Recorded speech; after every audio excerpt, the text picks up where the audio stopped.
একটা গল্প মনে পড়ে গেল। এক সময় একজন ফেরেশতা এসে এক লোককে বলল, আমি তোমার উপর খুশি, তুমি যা চাইবে আমি তোমাকে তাই দেব, তবে একটা শর্ত, যা তুমি চাইবে আমি তোমাকে সব দেব, তবে তোমার প্রতিবেশীকে দেব তার দ্বিগুণ। লোকটা বলল, একটা রোলেক্স ঘড়ি আমার চাই। ফেরেশতা তাকে রোলেক্স ঘড়ি দিয়ে দিল। প্রতিবেশী দুটো রোলেক্স ঘড়ি পেল। লোকটি বলল, একটা মার্সিডিজ গাড়ি আমার চাই। ফেরেশতা তাকে মার্সিডিজ গাড়ি দিল। প্রতিবেশীকে দুটো মার্সিডিজ দিল। লোকটি বলল, একটা সুন্দর বড় বাংলো চাই।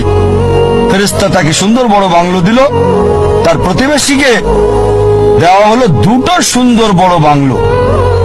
লোকটি পরে বলল, দয়া করে আমার শেষ ইচ্ছাটা তুমি পূরণ করে দাও। কি সেটা?